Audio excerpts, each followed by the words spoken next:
Hey, this is Eric with Eric's Barbecue and More, and today we're going to be doing part one of our series on Grilling 101 with a gas grill. That's right, Eric's Barbecue and More usually smokes everything, but today we're going to unveil a little secret. I use a gas grill 90% of the time.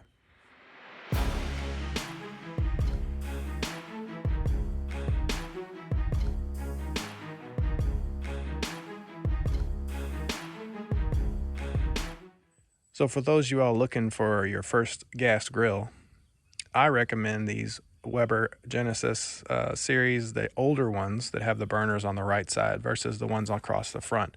And you can pick these up still on Facebook Marketplace, and you can get them for really cheap. I've seen them as low as $50, and actually bought one at $50 that just needed a new grate, and it was in business. So you can still pick these up. For those of you just getting into grilling, there's no need to spend, $600, $800 on a brand new grill when you can get them on Facebook Marketplace for a fraction of that, and get yourself a good quality grill versus buying, $150 Walmart special that will rot out in a couple years. Get you something like this.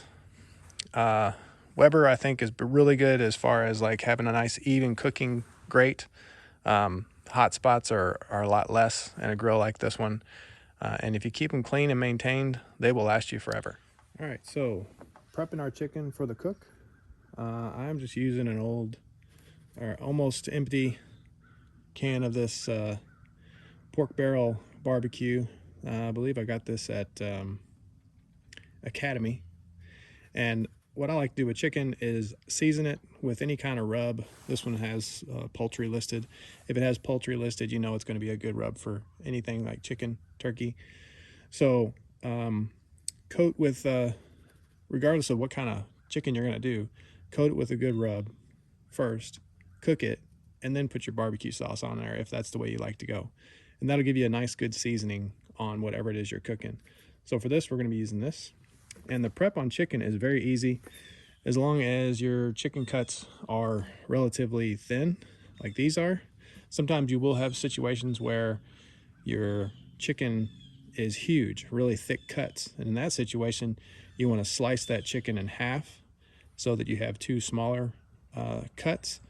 It'll cook faster and will allow you to cook it without drying out your meat. So one of the keys is before you put your product on the grill, you want to make sure that that side that you're putting down is seasoned. That will sort of get that seasoning baked on quickly so that it doesn't just fall off. Also, with this chicken being wet, it'll hold the seasoning, whereas if you put it down, flip it, and then season it, your seasoning may not stick. So next step, that was pretty simple, is we need to clean our grate. So I always clean my grill right before I cook it. So this is over 400 degrees, so we had it on for a little bit.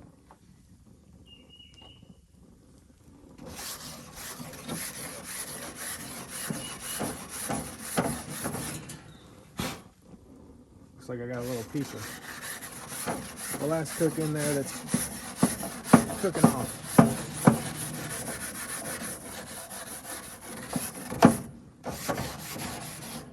And I know wire brush, I've never had any problems with wire brushes, and they do the best job at cleaning the grates.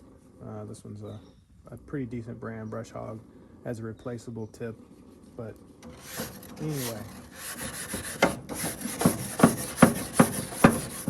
clean your grates and then oil them down and you're ready to cook. So before I oil it down, I am going to turn it down to medium, or I should say just above medium.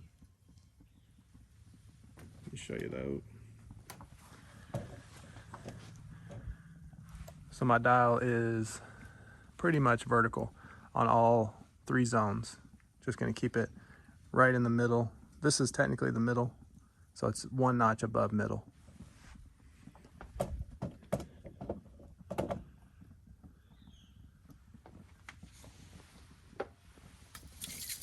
Pam, not a sponsor, is what I use, or whatever cooking spray is on sale.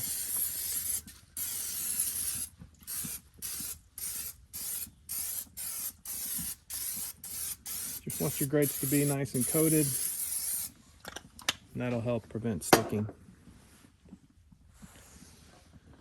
All right, and I just use a fork. You know, you can have all these fancy grilling tools, but a fork is easy. Easy to clean. So I just put my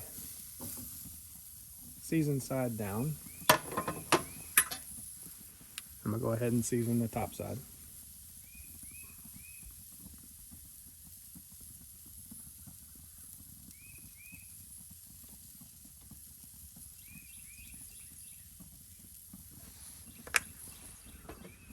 And then we'll just close the grill and set our watch for 3 minutes. 3 minutes. 3 minutes. Counting down. Thank you, Siri. And we will come back in 3 minutes and flip them. All right, our first 3 minutes has gone off. So you're just gonna flip them.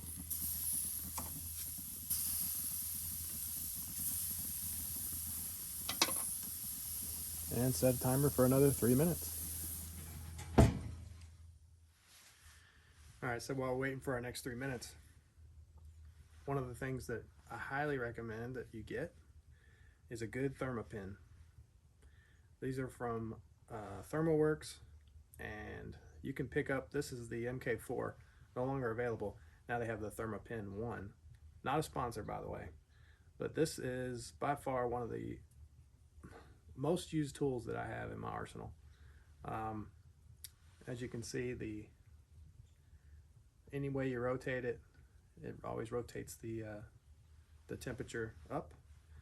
It's backlit, and this one reads in about 2 to 3 seconds.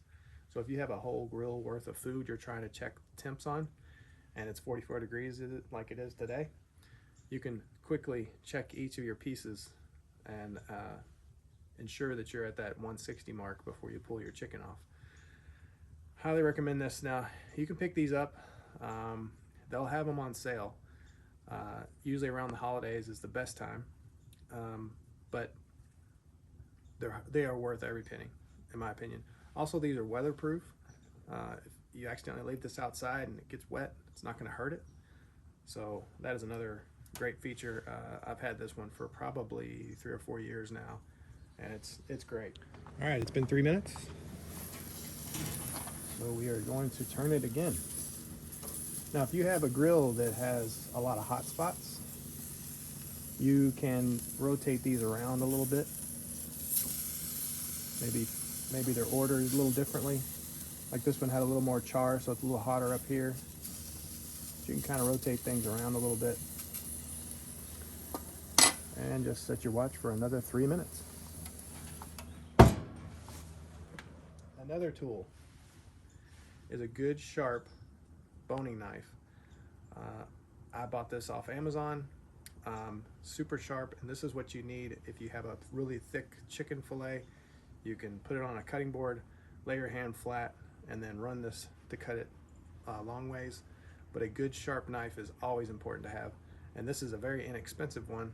So if it gets really super dull and you don't know how to sharpen them, you can just buy another one. Get you a good knife. All right, this is our third 3-minute timer. And these are getting close. So I always flip them over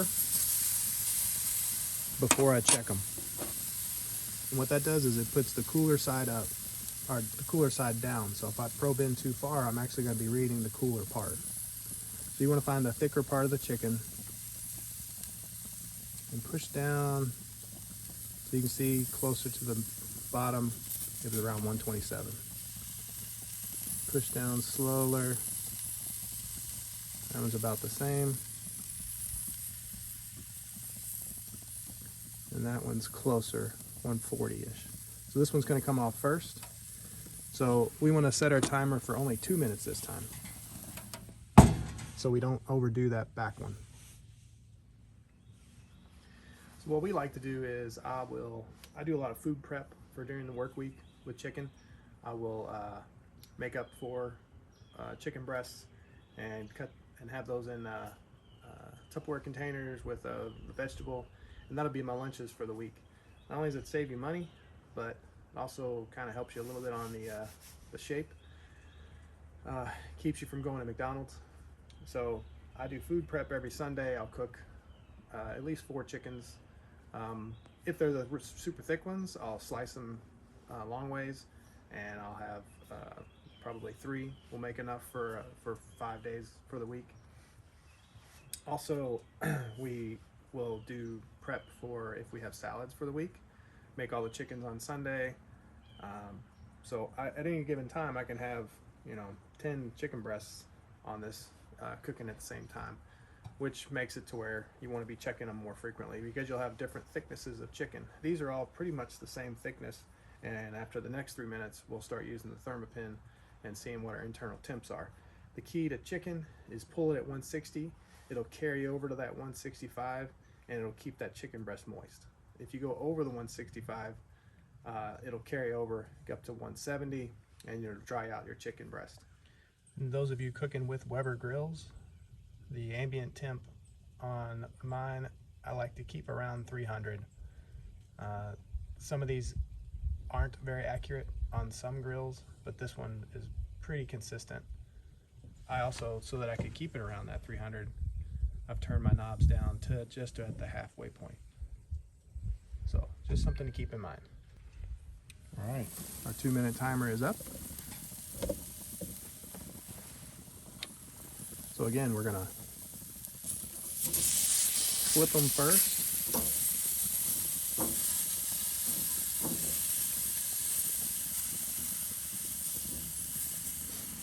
Get them where we want them. I'm gonna check this back one first.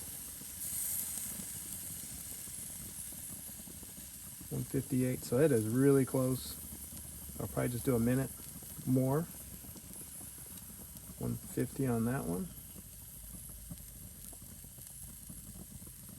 This one's gonna take a lot longer.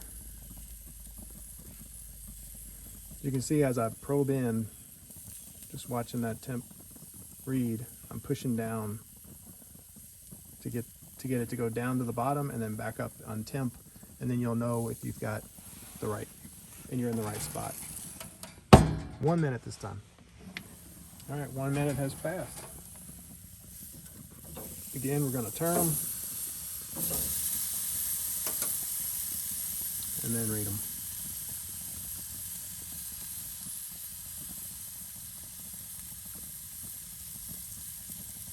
All right, so that one is good.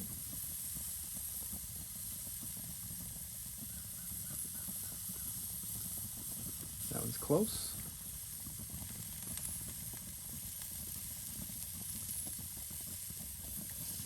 And that one's getting there. So we'll pull the back one off, and we'll cook these for a minute longer. All right, another minute has passed. So we'll flip and check.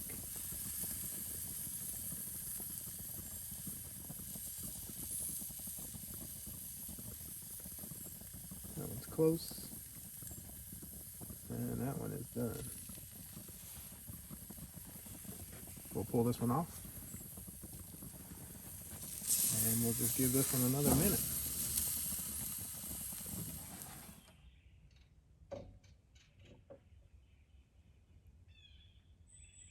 I hope you enjoyed that. That was the first of my series on Grilling Basics 101. That was grilled chicken. If you stuck around this long, I'd appreciate it if you hit that like and subscribe button and hit that notification bell so you can see the next in this series. So I'm pretty excited to bring to you guys some basic grilling on a gas grill. In future videos, we're going to do salmon on the gas grill. We're going to do pork tenderloin on the gas grill, and anything else I can come up with. If you guys could, in the comments section, please drop what you'd like to see me grill next. And let me know if you have any questions. This is Eric with Eric's Barbecue and More, and thanks for watching.